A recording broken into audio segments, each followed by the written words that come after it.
Welcome to the Prepping Report. In this edition of the Prepping Report, we're going to talk about preparing for the upcoming assault weapons ban. You need to divide this into two things: what not to do and what to do now. First thing for what not to do is not to panic. President Obama appointed Vice President Biden over a commission to help resolve all this violence issues that we're having in the United States. He didn't want the findings, or he didn't expect any findings to come back till the end of January. That gives us a little bit of time for even the findings to get there, and then plus Congress is going to have to come to some sort of agreement on what type of legislation they want. And as right now, I don't foresee any votes being able to pass the House for any assault weapons ban. If the House and Senate can't get together on a physical cliff bill, they're not going to be able to get together on some type of gun legislation bill, especially because there are still a lot of Democratic congressmen and some Democratic senators that are pro-Second Amendment. They may be a little bit on the liberal side with social issues, but when it comes down to the Second Amendment rights, they're very much in favor of the Second Amendment. Another thing with not panicking is not going out and doing mass buying.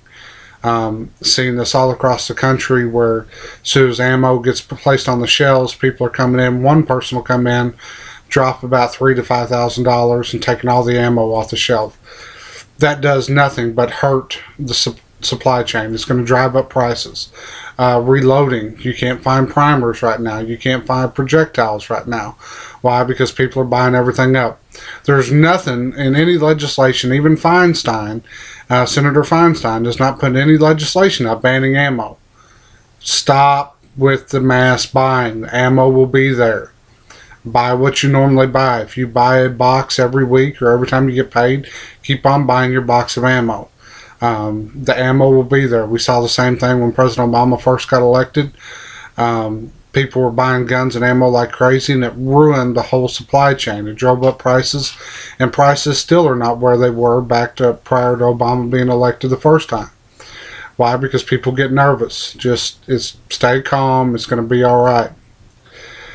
Now what you need to do, if you do not have any type of black rifle per se, or any type of assault weapons, and you do want one, you need to try to look for one. It's going to be extremely hard with all these people panic buying.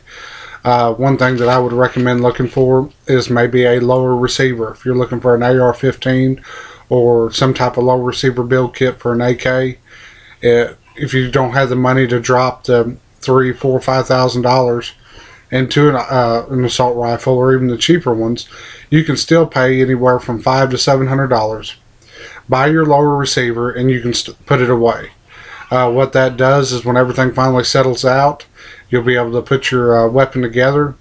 Even in Senator Feinstein's bill, which she's probably the worst out of all the liberal senators, the lower receivers will be allowed to be grandfathered in.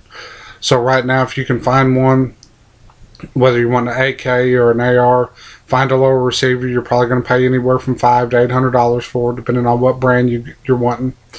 Go ahead and put the money down on it. Get your lower receiver. Don't do the panic buying. Also, another thing that you need to do now is donate to the NRA. The NRA is a great organization. They've got your back. When it comes to Second Amendment rights, there are a lot of different groups out there. There are a lot of different political companies out there, but the NRA is the most influential group that there is. If you're already a member, try to donate extra if you can. If you're not a member, become a member of the NRA. That is the one group that has your back with all firearms related legislation. Also, call your congressman and call your senators. It doesn't matter if they're independent, Democratic, or Republican. Call them, write them, tell them what you think. Tell them that you're not against an assault weapons ban. Have all your friends do the same. They're elected to represent you. Let them know your feelings. If you got friends that are pro-Second Amendment, tell them, hey, write Senator so-and-so a letter, or write your congressman a letter. Let them know your feelings about the issue. And finally, there is a small group of people, and I know some preppers that are just getting started into prepping, that don't have the money to even buy a lower receiver. You know, they may have a couple 22 rifles or a couple of shotguns, but they're not really defensive shotguns per se. It doesn't matter. If you train with whatever weapons you got and you become, or if you have mastered that weapon, that is just as good as an assault rifle. A lot of people who buy these assault rifles, they put them in their gun cabinet and they stay in their gun cabinet, and they think that it's like the old fire alarm, break only in case of emergency. Well, an AR-15 that you get out because it is an emergency is not going to do you no good. I'll take a person with a 6-shot revolver who trains with it daily anytime over a person that's firing an AR-15 for the first time. Get what weapons you can, if you can afford them, and train with them. Somebody trained with a weapon is what is needed in a preparedness situation. Somebody who's mastered their weapons is a master of everything dealing with that weapon. They can shoot static. They can shoot on the move. They can clean their weapon. If there's a malfunction in their weapon, they can clear that malfunction in a matter of seconds and get back in the fight. They also know how to do general repair on their weapon. It doesn't matter if it's a bird hunting shotgun or an old single shot 12 gauge. If you're a master of that weapon, that's going to be a good weapon for you to have. So don't think just because you can't afford one, or you don't can't afford an assault rifle, or you just didn't get one and the ban actually does happen. Don't think that you're left out. Take what weapons you have and train with them. That is the most important thing that there is training with what you got. Thank you. Remember to share and subscribe to my videos.